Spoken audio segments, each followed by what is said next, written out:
आबिदा परवीन का जन्म 20 अप्रैल 1956 को लरकाना शहर के अली गोहर मोहल्ले में एक धनी परिवार में हुआ था। उनके पिता मास्टर गुलाम हैदर लरकाना में एक संगीत प्रशिक्षण विद्यालय चलाते थे और स्वयं एक मधुर गायक थे और उनकी मां मुमताज बेगम भी गाती थीं। उनके रिश्तेदार लरकाना से चले गए और विभिन्न शहरों में बस गए और वे खैरपुर, सुक्कुर, मतारी और अंततः हैदराबाद आ गए, जहां 1972 में हैदराबाद रेडियो के संगीत निर्माता गुलाम हुसैन शेख ने उन्हें एक संगीत कार्यक्रम में सुना और रेडियो पर गाने के लिए आमंत्रित किया। उन्होंने संगीत की प्रारंभिक शिक्षा अपने पिता से ली, लेकिन बाद में लरकाना में उस्ताद मिहार अली खान से संगीत की शिक्षा ली। उन्हें संगीत में उस समय के संगीत शिक्षकों द्वारा मार्गदर्शन किया गया था। उस्ताद मोहम्मद जुमान, उस्ताद नियाज हुसैन, उस्ताद सलामत अली खान, उस्ताद सलामत अली खान और मास्टर मोहम्मद इब्राहिम और प्रसिद्ध प्रसारक अल्लाह बख्श बुखारी भी उनके इन तीनों ने उन्हें हर पहलू में प्रशिक्षित किया और इस प्रशिक्षण में सबसे बड़ा हाथ शेख गुलाम हुसैन का था, जिन्होंने उनके उच्चारण और प्रस्तुति को बेहतर बनाने के लिए कड़ी मेहनत की। सबसे पहले उन्होंने 1972 में रेडियो पाकिस्तान हैदराबाद के कार्यक्रम शौकिया घाईगर में अपनी कला का प्रदर्शन किया। पहला गाना जो उन्होंने रेडियो पर रिकॉर्ड किया था उसके बोल थे, तेन्हे जुल्फ जी बंद कमंद विधा जिंदन मिहालन मान ना ओनली, जिसके शायर अब्दुल गफूर मुफ्तुन हुमायूनी थे। इसके अलावा उन्होंने साहिबदानी फारूकी के शब्द, जिसके शायर अब्दुल गफूर मुफ्तून हुमायूनी थे। इसके अलावा उन्होंने साहिबदानी फारूकी के शब्द भी रिकॉर्ड किए थे, जिनके बोल थे, मिन घरे मुश्ताक संग जेरी जुदायु किनकर। रेडियो के माध्यम से वह कुछ ही समय में बहुत प्रसिद्ध हो गईं और शेख साहब ने उनके विकास में महत्वपूर्ण भूमिका निभाई और आबिदा को उनकी मंजिल तक पहुंचने में मदद की। शेख ने 1975 में आबिदा से शादी की, जो उनकी दूसरी पत्नी थी। शेख साहब के अनुसार आबिदा पहली सिंधी गायिका हैं जिन्होंने गायन में मर्दाना अंदाज रखा है। आबिदा पहली महिला गायिका हैं जिनमें तकनीकी परिपक्वता है। उन्होंने गजल और काफी गायन के प्रारूप को संयोजित किया है, एक ऐसा प्रारूप जो अभी तक किसी सिंधी गायक या गायिका के पास नहीं है। इसके अलावा उन्हें स्टेज क्राफ्ट यानी मंच पर गाने की भी जबरदस्त समझ है। जब वह गाती हैं तो हर श्रोता को ऐसा लगता है जैसे आबिदा उनके लिए गा रही हैं। वह सुधार के लिए कड़ी मेहनत करते थे और आज आबिदा के पास जो कुछ भी है वह शेख गुलाम हुसैन की देन है। रेडियो पर गाने, गजल और कॉफी गाने के बाद आबिदा ने सूफी संतों की वाणी गाने। आबिदा परवीन फिलहाल इस्लामाबाद में रहती हैं। 1996 में अपने पति शेख गुलाम हुसैन की मृत्यु के बाद वह कराची छोड़कर अपने बच्चों के साथ इस्लामाबाद चली गईं। उनका एक बेटा सारंग लतीफ और 2 बेटियां सिंधु और परहा हैं।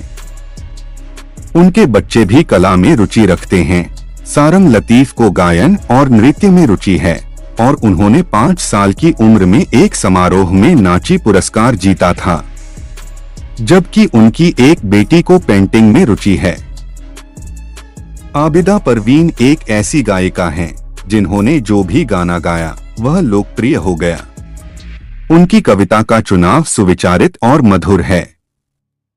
आबिदा परवीन ने सबसे ज्यादा सूफी बुजुर्गन गाए हैं। इनमें सबसे ज्यादा शाह अब्दुल लतीफ भिट्टाई ने गाए हैं। इसके अलावा सचल सरमस्त, बिल्हा शाह, बाबा फरीद, ताजल बिवास, शेख अयाज, उस्ताद बुखारी, मखदूम तालिबुल मूला और कई सूफी और अर्धसूफी कवियों ने भी गाया है। हैदराबाद रेडियो ने शाह के कुछ गाने उर्दू अनुवाद के साथ भी रिकॉर्ड किए। सिंधी में उस्ताद मोहम्मद जुमान और उर्दू में आबिदा परवीन। हैदराबाद रेडियो पर उनकी आवाज में सिंधी और सिराइकी के साथ कई उर्दू गाने भी रिकॉर्ड किए गए। उनका उर्दू गीत, उस्ताद नियाज हुसैन का संगीत और आरजू लखनऊ की कविता घुंघरू बाजी छन्नन छन्नन बहुत लोकप्रिय हुई। आबिदा परवीन को राष्ट्रीय स्तर पर लोकप्रिय बनाने में टेलीविजन ने प्रमुख भूमिका निभाई है। 1979 में मुमताज मिर्जा ने उन्हें पीटीवी पर सिंध सिंगर कार्यक्रम में पेश किया। 1986 में सुल्ताना सिद्दीकी ने उर्दू कार्यक्रम आवाज व अनाज के लिए पीटीवी पर अपनी आवाज में गजल रिकॉर्ड की, जो इनमें नासिर काज़मी की गजल जब सी तूने मुझे दीवाना बना रखा है खास तौर पर मशहूर हुई। वह कैसेट की दुनिया में एक महान गायिका बन गईं। आधिकारिक और सार्वजनिक समारोहों में उनकी मेजबानी करना सम्मान की बात मानी जाती है।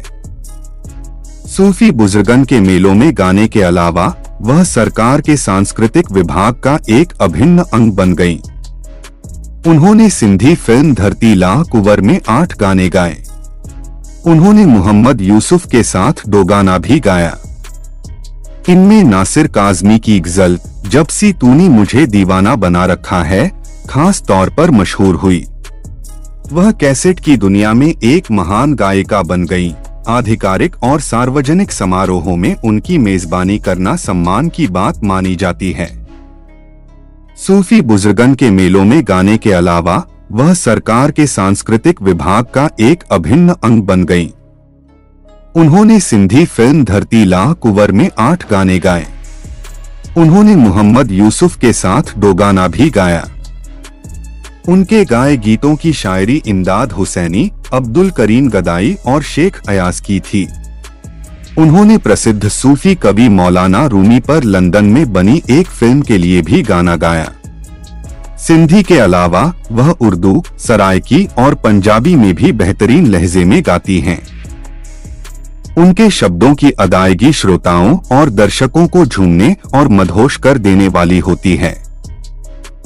वर्ष 2000 में न्यूयॉर्क शहर के एक पार्क में जब लगभग 10 लाख लोग आबिदा को सुन रहे थे, तो अंग्रेज लोग इसे सुनते सुनते नाचने लगे और सहज गुण के कारण वे नाचने लगे और बेहोश होने लगे। उनके शब्दों की अदायगी श्रोताओं और दर्शकों को झूमने और मदहोश कर देने वाली होती है। वर्ष 2000 में न्यूयॉर्क शहर के एक पार्क में जब लगभग 10 लाख लोग आबिदा को सुन रहे थे, तो अंग्रेज लोग इसे सुनते सुनते नाचने लगे और सहज गुण के कारण वे नाचने लगे और बेहोश होने लगे। आबिदा ने America, England, France, Morocco, Holland, Japan, Germany, Canada, Bharat, Tanzania समेत दुनिया के कई देशों में अपनी कला का प्रदर्शन किया है। उन्हें कई प्रतिष्ठित पुरस्कार भी मिल चुके हैं। उन्होंने तो दरियादिली दिखाते हुए यह भी घोषणा कर दी कि शाह लतीफ अवार्ड मुझे न देकर अन्य कलाकारों को दिया जाए ताकि उन्हें भी पहचान मिले। उनके अन्य पुरस्कारों में 1980 में सचल सरमत अवार्ड, 1980 में सिंध ग्रेजुएट्स एसोसिएशन द्वारा सुहनी अवार्ड, 1982 में पाकिस्तान सरकार द्वारा प्राइड ऑफ परफॉर्मेंस अवार्ड और 2005 में स्टार इम्तियाज शामिल हैं। उन्हें राग की रानी, उम्म कुलसुम और मराई की उपाधि भी मिल चुकी है।